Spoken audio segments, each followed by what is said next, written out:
Donc moi je suis issu d'une famille catholique pratiquante et donc mes parents étaient même engagés. Je suis devenu de plus en plus rebelle à tout. Et alors le week-end, pour un peu m'évader, pour changer d'atmosphère avec mes copains, on buvait, on fumait toujours plus quoi, pour bien s'éclater. Et un soir j'ai fait un accident de voiture parce que j'étais sous, 160 km/h sur l'autoroute. Et la voiture était toute démolie. Et moi je n'avais rien du tout. Je me rendais compte que c'était un miracle. Je me disais, c'est vraiment comme une nouvelle vie qui m'est donnée, comme une nouvelle chance.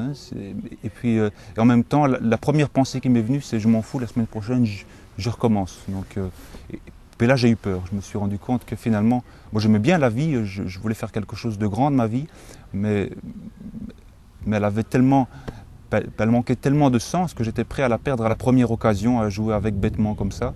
Et j'ai fait un sac à dos, je suis parti sur les routes comme ça pendant plusieurs mois. À 18 ans, j'ai vécu parmi les marginaux. Mais les personnes qui m'ont le plus touché durant ces mois où j'étais dans la rue, c'était quelques chrétiens qui m'ont accueilli très chaleureusement sur ma route alors que je puais, que j'étais vraiment comme un routard. Puis pour finir, je suis rentré parce que la solitude me pesait un peu. J'avais une grand-mère qui était très chrétienne et qui priait un chapelet par jour pour moi, pour ma conversion. Elle disait, si Jean-François, je suis sûr qu'un jour tu vas rencontrer Jésus. Mamie, arrête tes bêtises. Et puis, j'avais presque 20 ans, je suis parti faire un pèlerinage. Et dans les 2 jours de minibus pour aller là-bas, je me suis mis à prier le chapelet comme tout le monde. Et je découvrais que la Vierge Marie était présente, qu'elle était un amour qui n'avait rien à voir avec tout ce que j'avais pu vivre avant.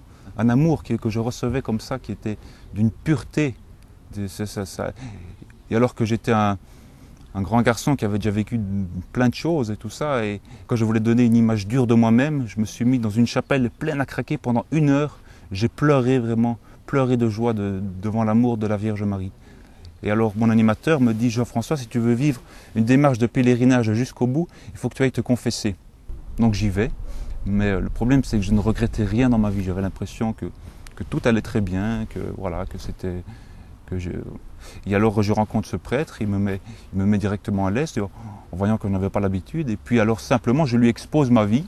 Je lui dis, qu'est-ce que vous en pensez? Donc il m'a dit, mais regarde Jean-François, Dieu t'a voulu pour vivre un bonheur, quelque chose de magnifique. Il n'a pas voulu pour que tu vives un bonheur à moitié. Alors maintenant, tu ne peux pas rester tiède. Ou tu t'enfonces complètement dans les ténèbres, ou tu choisis la sainteté. Et en même temps que ce prêtre me disait tout ça, j'ai fait une double expérience très forte à l'intérieur de moi.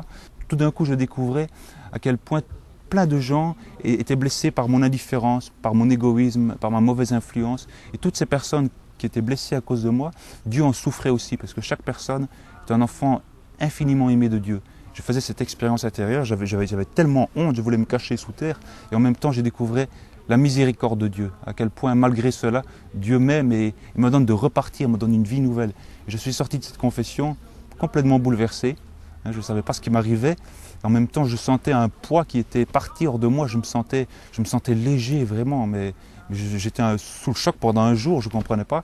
Et puis de là, une joie qui a commencé à grandir. Mais vraiment, c'était magnifique. J'avais l'impression que toute ma vie, j'avais été dans un trou noir et tout d'un coup, je sortais, je découvrais pour la première fois la lumière du jour.